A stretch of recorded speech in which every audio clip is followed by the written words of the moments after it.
복소수 a 더하기 bi에 대해서 이제 복소수를 좌표평면 1대1 대응시킬 수 있다면 이제 복소수를 평면에 새로 찍을 수 있겠죠. 이때 어떤 방식을 취할 수 있냐면 a라는 걸 지금 실수부고 b라는 건 허수부잖아요. 실수부를 x축, 허수부를 y축이라고 부르면 a 더하기 bi라는 점을 실수 a 허수 부분 b라고 해서 a, b라는 점에다가 대응시킬 수 있죠. 모든 복소수를. 이런 평면을 뭐라고 부르냐면 복소평면이라고 불러요. 이때 이 점 P에 대해서 이렇게 이었을 때 세타라고 하면 여러 가지 것들을 새로 정의할 수 있는데 우리가 복소수를 배울 때 복소수는 대소비교가 안 된다고 배웠거든요. 대소비교. 1 더하기 i랑 2 더하기 i의 대소비교가 안 돼요. 대신에 대소비교는 불가능한데 뭘 잴 수 있냐면 크기는 잴 수 있어요. 크기. 크기를 뭘로 정의하는 게 좀 좋아 보이냐면 여기 나와 있는 것처럼 절대값 z를 크기로 정의하는데 절대값 z라는 건 이 선분의 길이를 뜻해요. 그래서 a, b에 대한 루트 a 제곱 더하기 b 제곱을 절대값 b라고 부르고 얘가 이제 z의 복소수의 크기를 이르는 말이 돼요. 크기. 그리고 두 개의 크기를 곱한 거랑 곱해서 크기를 잰 거랑 서로 같아요. 예를 들어서 알파를 a 더하기 bi라고 두고 베타를 c 더하기 di라고 두면 알파 베타는 a 더하기 bi 곱하기 c 더하기 di고 계산해 보면 ac 빼기 bd 더하기 bc 더하기 adi가 되죠. 그럼 이것의 크기를 재면 루트 ac 빼기 bd의 제곱 더하기 bc 더하기 ad의 제곱이 되는데 얘를 전개해 보면 ac의 제곱 더하기 bd의 제곱 빼기 2배의 ac bd 이거 전개해 보면 bc 제곱 더하기 ad의 제곱 빼기 2 bc ad가 되죠. 더하기. 여기 당연히 둘이 사라지고 남는 건 얘만 남죠. 얘를 다시 보면 ac의 a제곱 c제곱 더하기 b제곱 d제곱 더하기 b제곱 c제곱 더하기 a제곱 d제곱에 대해서 a제곱으로 묶어주면 c제곱 더하기 d제곱 b제곱으로 묶어주면 c제곱 더하기 d제곱이 돼서 c제곱 더하기 d제곱의 공통인수가 생기고 니가 되죠. 이건 다시 말하면 절대값 베타와 절대값 알파죠. 따라서 얘가 성립하죠. 그래서 다음과 같은 식이 성립하죠. 이때 중요한 사실이 뭐냐면 3번이 중요한 성질인데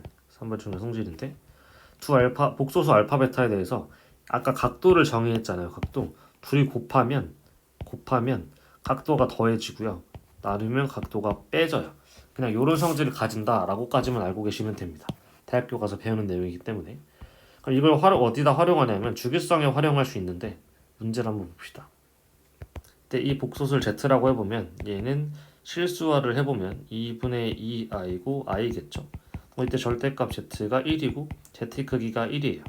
그러니까 어디 위에 있냐면 z라는 애는 단위원 위에 있고 x축, y축에 대해서 현재 i이기 때문에 허수부가 1이고 따라서 여기에 존재하는 게 z예요. 그러면 이제 몇 도를 가지냐면 90도를 가지죠.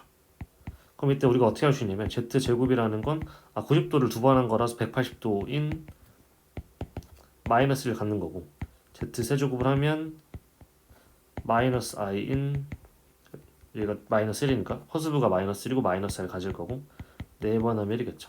그러니까 90도를 4번 돌리면 360도 다시 1로 돌아오기 때문에 z4제곱이 있는 걸 알 수 있고 따라서 주기가 4인 걸 알 수 있는 거죠. 이때 복소수의 크기가 1이어야만 단위원 위로 움직이기 때문에 크기가 1인지 확인해 주시면 됩니다. 그럼 너는 어디에 대응될 거냐면 실수부가 마이너스 2분의 1 허수부가 2분의 루트 3이면 이 점에 대응되겠죠?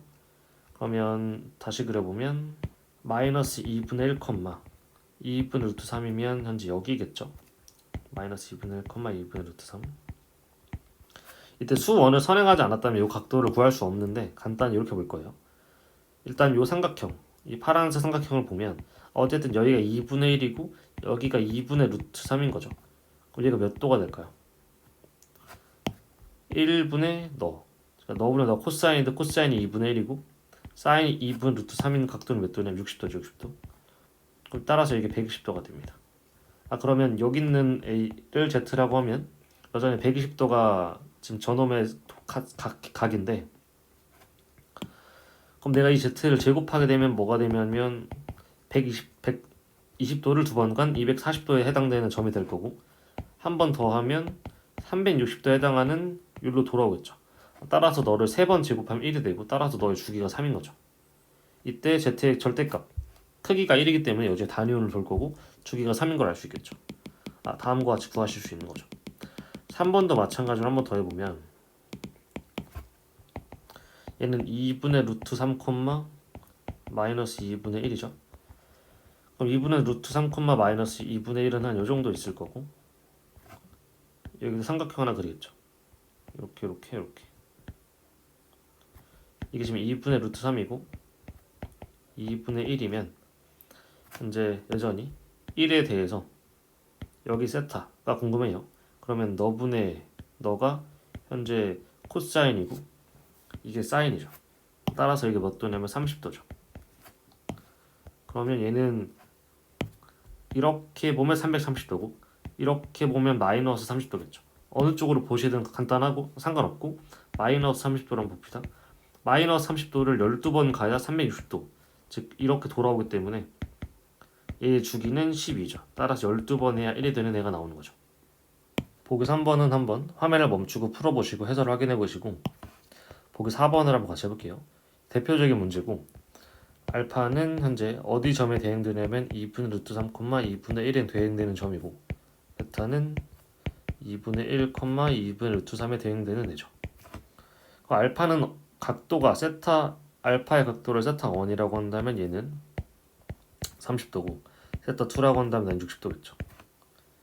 그럼 알파의 m제곱 곱하기 베타의 n제곱이라는 건 30도가 n번 돌아가는 거고 60도가 n번 돌아가는 거죠. 그게 i가 됐다고 한 거면, i면 여기잖아요. 그러니까 몇 바퀴 돌고 나서 여기에 탁 멈춘 거죠. 그러니까 90도에 멈추긴 했는데 몇 바퀴를 돈지를 모르겠다. 360도 곱하기 L 정도 적어주면 되죠. 그럼 이때 양배를 30도로 나눠주면 m 더하기 2n이 3 더하기 12L이 되고, 이걸 최대값을 찾아주면 되죠. 그래서 묻는 값이 이거죠. 그럼 이때 m과 n이 10 이하라고 나와 있기 때문에 얘네가 제일 크면 몇일 거냐면 m도 10이고 n도 10일 때가 가장 크겠죠. 그러니까 지금 m 더하기 2n이 30보다 작거나 같아야 돼요. 왜냐면 m과 n이 10 이하이기 때문에. 30보다 작거나 같은 것 중에 너를 찾아주면 되고, 그럼 따라 그때 L이 2겠죠. 24 더하기 3일 때가 제일 크고, 따라 최대값이 27이겠죠.